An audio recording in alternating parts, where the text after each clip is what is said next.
base sa nakuha niyo impormasyon kay Gina, kay Colonel Lachica, at iba pang opisyal. Ano pong ibig sabihin niyo dyan sa pahayag niyo yan?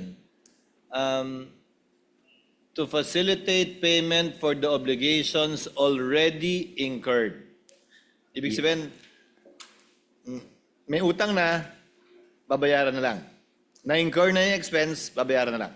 Sir, based on what was shared to me, sir, hindi siya utang, no? But arrangements have been done on mga activities that will be done, and then the payment will be done once the money would be available already. Mr. Ortonio, what do you mean by obligations already incurred? Anong ibig sabihin para sa inyo nung sinulat niyo yon? Obligations already incurred. Sa simpleng salita, bayarin. Ano, sir, what I meant on this statement, sir, is that there are already arrangements that have been coordinated, sir, prior to the release of the funds. When you say arrangements nga, may pinangako ng bayaran, hindi pa lang nababayaran. Bayarin. Obligations already incurred. May obligasyon na. May pangako na bayaran. Yung ba yan?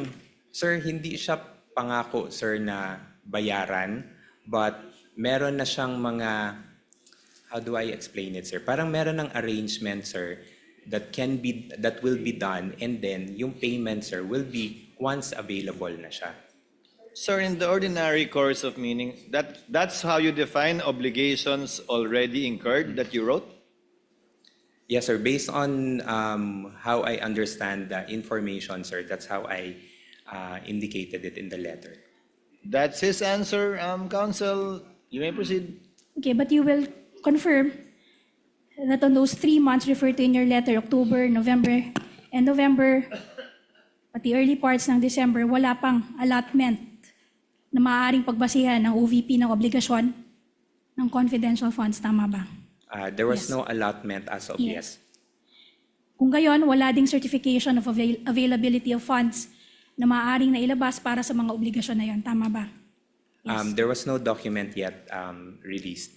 Okay. Alam niyo din, Mr. Tonyo, dahil sa tagal ng inyong paninilbihan bilang kawani ng gobyerno, alam niyo na walang obligasyon ng gobyerno na maaaring pasukin na walang appropriation at katumbas na allotment. Tama ba? That's correct, ma'am. At alam din ninyo, base doon sa joint circular na iyong paulit-ulit na sinite sa mga letters ninyo, alam ninyo na ang cash advance ay dapat mauna sa gastos. Tama ba? That's correct, ma'am. Hindi ito maaaring legal na gamitin para i-reimburse o pantakip sa mga gastusing na gawa na. Tama ba? For reimbursements, ma'am, yes, Yes. that's indicated in the Yes. JC. Okay, thank you.